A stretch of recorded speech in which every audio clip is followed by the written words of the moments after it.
श्रीराम जय जय राम। प्रपंचात आपण साक्षीत्वाने वागावे. सत्य वस्तू ओळखणे हा परमार्थ आणि असत्य वस्तूला सत्य मानून चालणे हा प्रपंच होय.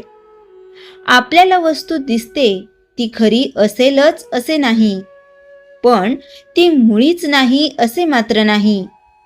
ती काहीतरी आहे.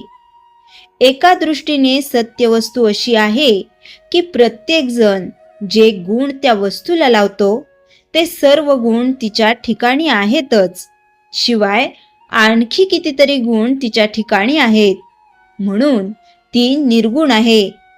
दुसऱ्या दृष्टीने ती अशी आहे की प्रत्येक जण तो गुण तिला लावतो तो कल्पनेनेच तिच्या ठिकाणी आहे असे आपण म्हणतो, म्हणून ती वस्तू गुणांच्या पलीकडे आहे.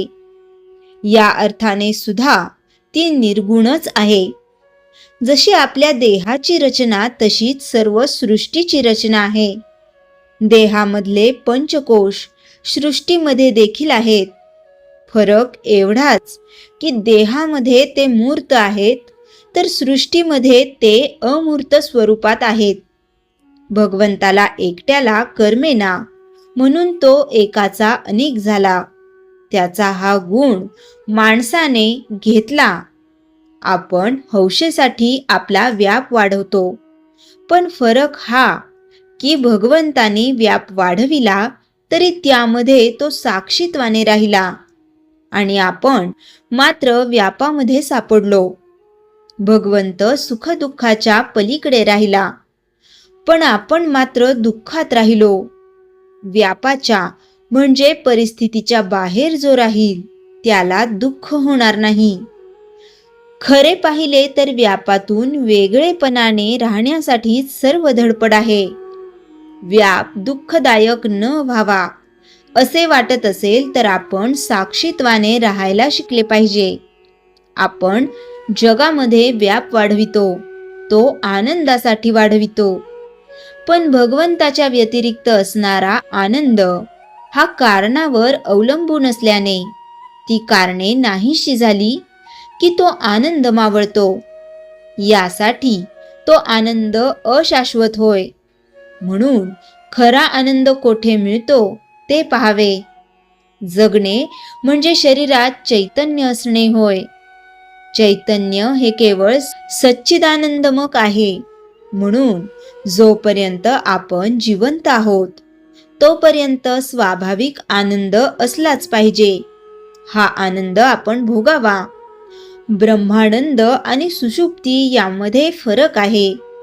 ब्रह्मानंद हा आहेपणाने आहे, तर सुषुप्तीचा आनंद हा नाहीपणाने आहे.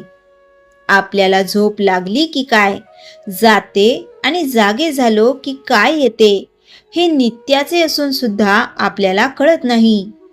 भगवंताच्या इच्छेने सर्व होते आणि तोच सर्व करतो अशी भावना ठेवणे यासारखे समाधान नाही. कृतीमध्ये आनंद आहे, फळाच्या किंवा फळाच्या आशेत तो नाही.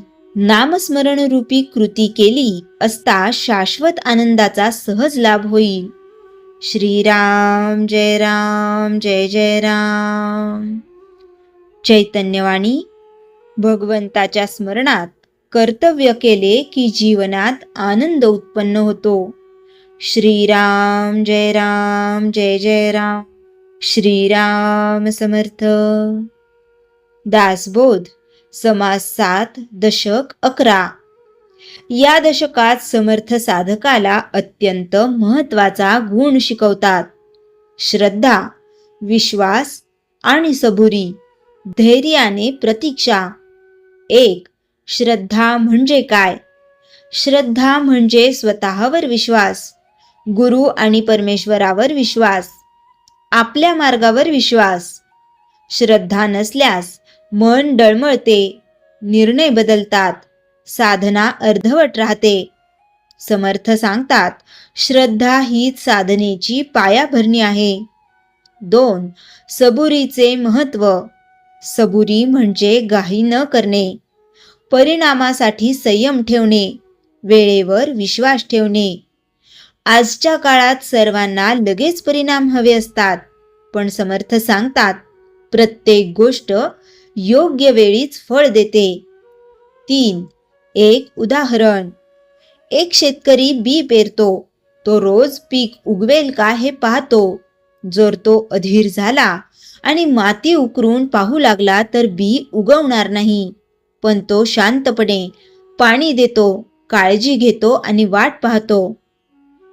काही दिवसांनी पीक उगवते. यातून काय समजते? श्रद्धा आणि सबुरी एकत्र असतील तरच यश मिळते. 4. शंका आणि अस्थिरता. शंका आल्यावर मन अस्थिर होते, निर्णय बदलतात, प्रयत्न कमी होतात. श्रद्धा मनाला स्थिर ठेवते. 5. साधनेत श्रद्धा. आध्यात्मिक मार्गावर नामस्मरण, ध्यान, सत्संग हे सर्व श्रद्धेने केले पाहिजे. केवळ कृती पुरेशी नाही, तर अंतःकरणातील विश्वास आवश्यक आहे. 6. सबुरी आणि जीवन. जीवनात यश मिळायला वेळ लागतो, बदल व्हायला वेळ लागतो, प्रगती हळूहळू होते.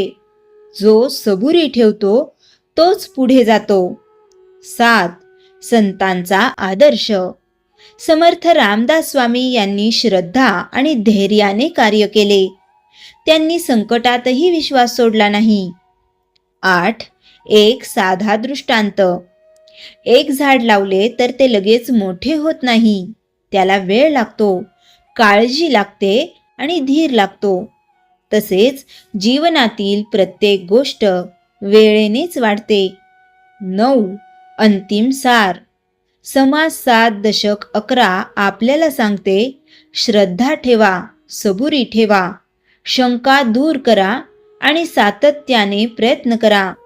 असे जीवन जगणारा मनुष्य निश्चितच यशस्वी होतो आणि आत्मिक प्रगती साधतो. श्रीराम समर्थ. दासबोध. समाज 7 दशक 12. या दशकात समर्थ साधकाला अत्यंत महत्त्वाची शिकवण देतात. स्वसंयम आणि आचरणातील शुद्धता, जीवनातील शिस्त. 1. स्वसंयम म्हणजे काय? स्वसंयम म्हणजे स्वतःवर नियंत्रण, इच्छा, वाणी आणि कृती यावर मर्यादा ठेवणे. मनाला चुकीच्या मार्गावर जाऊ न देणे. समर्थ सांगतात, जो स्वतःवर नियंत्रण ठेवतो तोच खरा बलवान आहे. 2. आचरणाचे महत्त्व. मनुष्याचे खरे मूल्य त्याच्या आचरणात दिसते. तो कसा बोलतो, कसा वागतो, इतरांशी कसा वागतो, हे सर्व त्याच्या स्वभावाचे दर्शन घडवते. चांगले विचार असूनही जर आचरण चांगले नसेल तर त्याचा उपयोग नाही. 3. एक उदाहरण. एक गुरु आपल्या शिष्यांना उपदेश करत होते, राग करू नका. पण एक दिवस ते स्वतःच रागावले. शिष्य म्हणाले, तुम्ही आम्हाला जे शिकवता ते स्वतः पाळत नाही. गुरूंना आपली चूक समजली. त्या दिवसापासून त्यांनी प्रथम स्वतःचे आचरण सुधारले. यातून काय समजते? उपदेशापेक्षा आचरण अधिक प्रभावी असते. 4. वाईट सवयींचा त्याग. मनुष्याला अनेक वाईट सवयी लागतात. आळस, राग, नकारात्मक विचार, चुकीची संगत या सवयी हळूहळू जीवन बिघडवतात. त्यामुळे वाईट सवयी ओळखून त्यांचा त्याग करणे आवश्यक आहे. 5. चांगल्या सवयींचा अंगीकार. वेळेचे पालन, नियमित साधना, नम्रवाणी, प्रामाणिकपणा या सवयी जीवन सुधारतात. 6. शिस्त आणि यश. शिस्तबद्ध जीवन असलेला मनुष्य वेळेचा योग्य उपयोग करतो, कार्य पूर्ण करतो आणि यशस्वी होतो. अशिस्तबद्ध जीवन मात्र गोंधळ निर्माण करते. 7. संतांचा आदर्श. समर्थ रामदास स्वामी यांचे जीवन अत्यंत शिस्तबद्ध होते.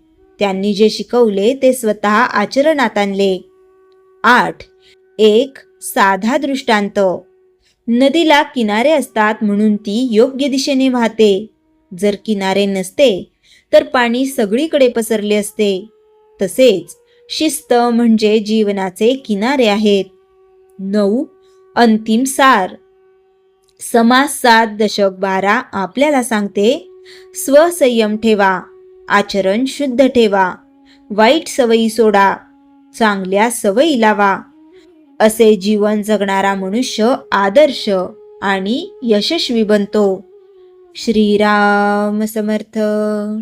श्रीराम जय राम जय जय राम. जयाच्या जनी जन्मनामार्थ झाला, जयाने सदा वासनामात केला. जयाच्या मुखी सर्वदा नाम कीर्ती, नमस्कार तया ब्रह्मचैतन्य मूर्ती. श्रीराम जय राम जय जय राम. जानकी जीवन स्मरण जय जय राम.